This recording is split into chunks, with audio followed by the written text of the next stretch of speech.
The evolution of email is fascinating because if you go back even a little bit before your question, right? Email, as it was built, was never envisioned to be used the way it was today. It started as college professors talking amongst themselves, and then it was used for personal communication in a very limited way. And it was only sort of the end of the 90s, early 2000s, that it became a mechanism for businesses to talk to consumers. And it became a mechanism for commerce. And it said, push notifications, hey, here's something you should buy, here's something you want. And it was sort of the Wild West. And there was a lot of abuse and a lot of problems. Certainly everyone remembers what their email client looked like in sort of 2000, 2002, 2003, where it was just garbage. It was full of spam, full of advertisements for pills. You'd see, take a big brand, that brand sent you mail, but it wasn't from the brand, it was the Wild West. And so there's been a lot of work to make the email experience more secure and then richer for consumers. And so that work has just taken tremendous strides from the early 2000s to now with the advent of authentication technologies, and now the technologies we spoke about today, specifically AMP, the use of schema.org, richer payloads, and more that Marcel will talk about. Okay. But it's been this arc from a personal one-to-one communication to a medium for businesses to communicate with users, and the richness that comes with that if you do that securely. E-commerce has taken over email as a medium.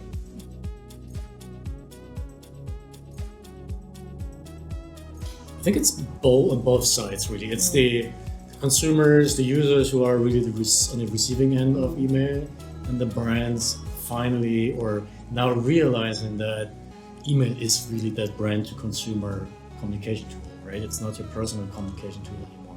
90% of all email is brand to consumer, maybe 95% even as we're speaking right now. And now everybody's finally realizing we can and should do a better job in bringing and providing a better experience for our music customers, right? Our users are the same customers of the brands who are actually sending the email, right? It's not us versus them. We are really in it together to build and create that perfect and rich and safe environment for our customers. Yeah, it's really realizing that email now is an e-commerce platform, or it's part of an e-commerce platform, right? Especially when you see the acquisitions and the reshaping of the industry, the consolidation which is happening. Adobe acquired Marketo, Twilio acquired Sendgrid. Before that, Oracle acquired a whole bunch of email centers, right? Those are all big marketing or e-commerce platforms, and email is an important channel of that, right?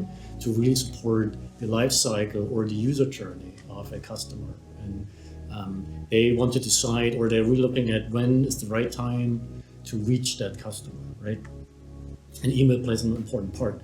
And up until maybe even now is still, a lot of people treat email as a kind of this stepchild, right? Nobody really understands what email can do and should be doing in that context.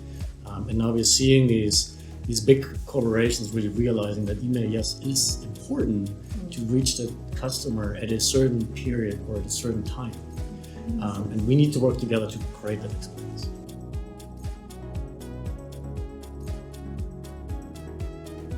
I think it's a revolution we are witnessing, right? Yeah. It's not necessarily an evolution, right? It started as that. We added technologies to existing email protocols and products aimed at solving some security and trust problems like DMARC and all the authentication. But now we're adding other tools and technology, and I think combined, we're turning email into something else, and I think that's a revolutionary move. Like to pick up from that, I think that's the critical thing that's happening now is that historically email's been an untrusted media, right? I mentioned sort of the inbox of the 2000s, but now with the technologies Marcel has mentioned, specifically with DMARC, when there's confidence that you know who a sender is, right? This is definitely Macy's, this is definitely Target, this is definitely Eins and Eins or whoever it is, right? Now you can do something different in email that's never been possible before. And now there are messaging apps everywhere, so personal communication is moving aside, and email is really becoming a vehicle for trusted brand communications. And that's where we're moving, and that's what the theme of today was. When we have a trusted medium for a brand to communicate with its consumers through, how do you make that richer and more personal and better for everyone involved? Yeah, so obviously some of the pain points are just inherited by the nature of email, how email has been structured. I think email works so well, and email provides return of investment, does provide, because it's very well understood. It's relatively cheap, it's free, everybody understands the protocol, technology is available. People like, or consumers like email because they can interact with email on their own terms. They don't have to necessarily interact with it right now. It's not like an advertising which is in your face when you don't want it. It's not like that Facebook, when you scroll through Facebook feed, you actually just care about what's the latest with your friends or not friends, right? It comes in and you can decide when to interact.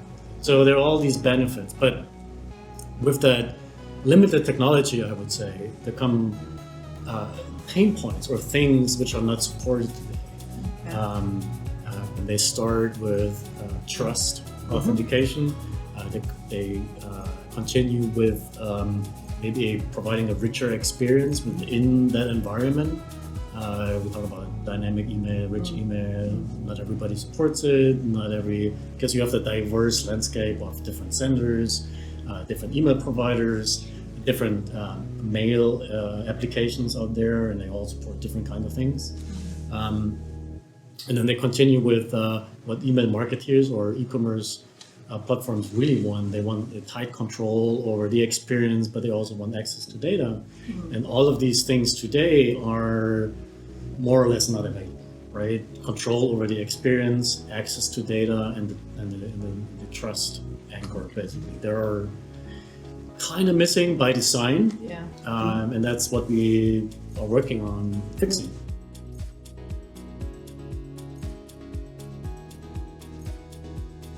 I think actually spending a little bit more time talking about BIMI is really worthwhile, because we're breaking new ground here, because as Marcel was just talking about, trust is essential, and knowing who the sender of a message is absolutely critical to do the right thing, to not display something fraudulent to a user, to not let someone insert themselves into a payment flow, right? It's got to be a secure system.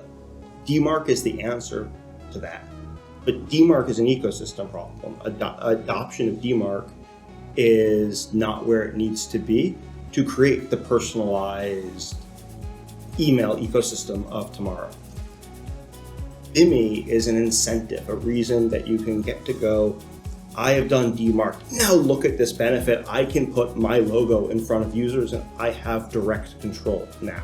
That's really powerful, and that's really meaningful, and that's good for brands, that's good for users, and that's good for the receivers of email, because of DMARC, we know the email's from who it says it's from, and we can create richer experiences on top of that weren't possible before.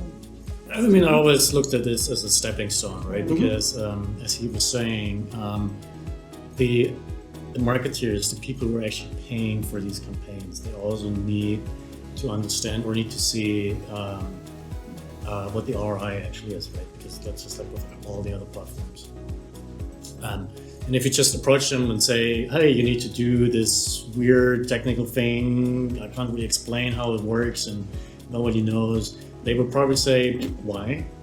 And if you package it all together, right, and not just talk about that one piece of the puzzle, but you actually paint the bigger picture and say, well, this is the foundation, right? We need to trust you. This is the technology you need to implement. And once you have actually done all of that, then this entire world of all these new opportunities, which are not possible without that foundation, open up. And BIMI was one of the first stepping stones to me, or pieces of the puzzle, which provide the incentive, right? And there are obviously more. But it's one of these like carrot and stick Yeah. kind of approach, right? And that's Do this and you get that. Yeah, I was gonna say that the stick has been prevalent in email for a while, right? You see question marks or Nicely fish pushed, hooks, yeah. right? Or images don't show, or you get these big banners. But when you do everything right, there's your email. And Bimmy is saying you do everything right and you can get more, right? And it's the first real carrot in this world that I'm aware of. I don't know if you're aware of other ones, but it's a meaningful way where you get both, frankly, security and brand benefit at the same time that's visible.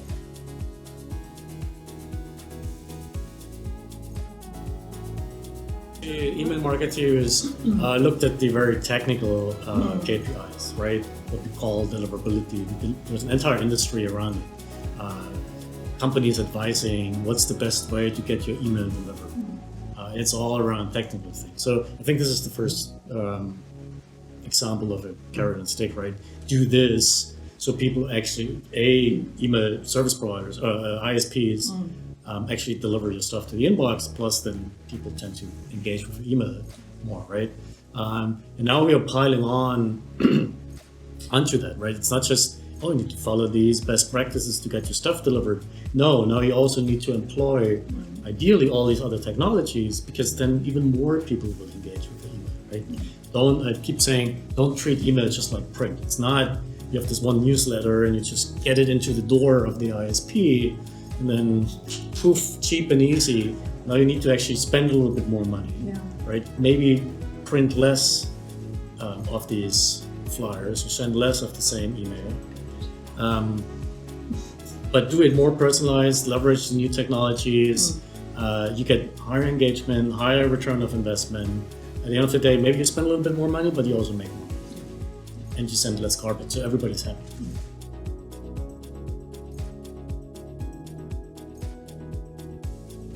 Yeah, I think I already talked about that, but just to name the two core advantages, I think is really the user experience. The user can decide himself or themselves when they actually want to engage with a piece of information. And email is largely being used as that personal database, the treasure trove, where you can just keep all the stuff you might or might not need, be it your travel itinerary, that's a very straightforward example, coupons in the US, or all the other information, right? And you can easily, more or less, search is hard, but you can easily find it. Nobody's telling you when you need to interact with that stuff, right? It's just coming in, you know it's still there. So I think that's the biggest advantage email has over all the other communication channels, which are, what's the American word of, it's just a flash in the pan. I mean, especially on social media, right? It just scrolls past and then, it sounded interesting, but how do I get back to that? Or in a heartbeat, or even offline communication, right? You just drive past some stuff, and you remember it or not. But email is, once you receive it, you have access to it. Most people just keep all the email because storage is virtually free right now. So I think that's the biggest advantage. And obviously on the sending side, it's just darn cheap. Yeah, I agree. I don't have anything else to add to that.